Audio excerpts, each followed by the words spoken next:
दोस्तों, आज की वीडियो शुरू करने से पहले सीडीएस विपिन रावत सर और उनकी पत्नी समेत सभी 13 शहीदों को भावपूर्ण श्रद्धांजलि।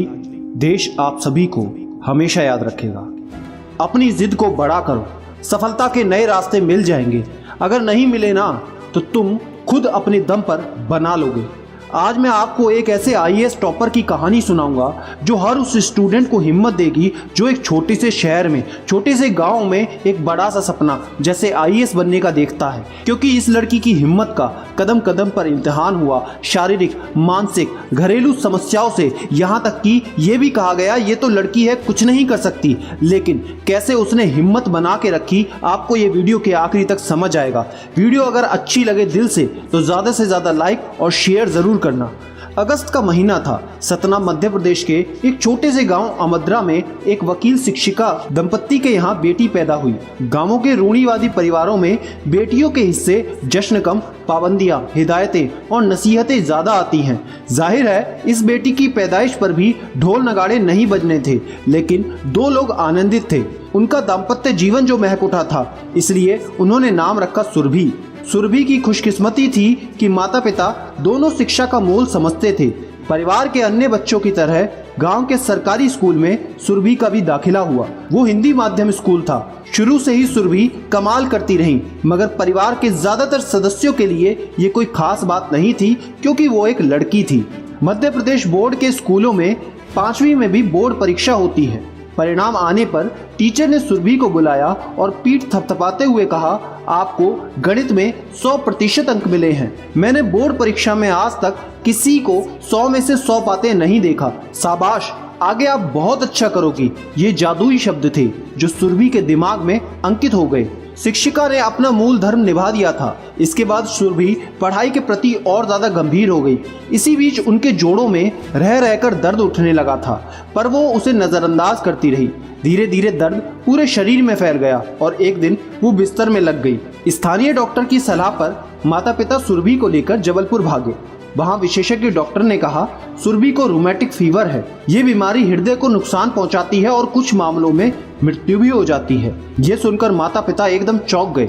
डॉक्टर ने सुरभि को हर 15 दिन पर पेनिसिलिन का इंजेक्शन लगाने की सलाह दी। पेनिसिलिन का इंजेक्शन लगाने को कई एमबीबीएस डॉक्टर भी तैयार नहीं होते, क्योंकि ये जोखिम भरा होता है। गाँव में कुशल डॉक्टर भला कहाँ मिलता। हर 15वें दिन सुरभि को जबलपुर जाना पड़ता, पर कमजोर सेहत अभावों के बीच सेल्फ स्टडी से सुरभि आगे बढ़ती रही। 10वीं बोर्ड में उन्हें न सिर्फ गणित बल्कि विज्ञान में भी 100% अंक मिले। उन्हें राज्य के प्रतिभाशाली विद्यार्थियों में गिना गया। अखबारों में उनके इंटरव्यू छपे। एक पत्रकार ने जब उनसे पूछा कि आगे क्या करियर चुनेंगी, तो सुरभि को समझ ही नहीं आया कि क्या जवाब दे, क्योंकि इसके बारे में उन्होंने कभी सोचा ही नहीं था। जब पत्रकार ने दोबारा पूछा, तब उनके मुंह से अचानक निकल आया, बड़ी होकर मैं जिला कलेक्टर बनना चाहती हूँ। कलेक्टर बनने के सपने ने अब अंगड़ाई लेना शुरू किया। अखबार में खबर छपी, कलेक्टर बनना चाहती हैं सुरभि। इस शीर्षक ने सुरभि के हृदय को छू लिया, जबकि उस वक्त वो जानती भी नहीं थी कि कलेक्टर कैसे बना जाता है। 12वीं में विज्ञान में सर्वाधिक अंक के लिए उन्हें एपीजे अब्दुल कलाम स्कॉलरशिप मिली। इंजीनियरिंग की प्रवेश परीक्षा पास करके वो भोपाल के एक इंजीनियरिंग कॉलेज पहुंची, जहां इलेक्ट्रॉनिक एंड कम्युनिकेशन विभाग में उन्हें दाखिला मिल गया। वो पहली लड़की थी जो उच्च शिक्षा के लिए अपने गांव की दहलीज से बाहर निकली थी। अब सफर था कॉलेज का। कॉलेज का वो पहला दिन था। भौतिकी की कक्षा में एक के बाद एक दूसरे छात्र फर्राटेदार अंग्रेजी में अपना परिचय दे रहे थे। इधर सुरभि सुन्न पड़ती जा रही थी। वो तो अंग्रेजी बिल्कुल नहीं बोल सकती थी।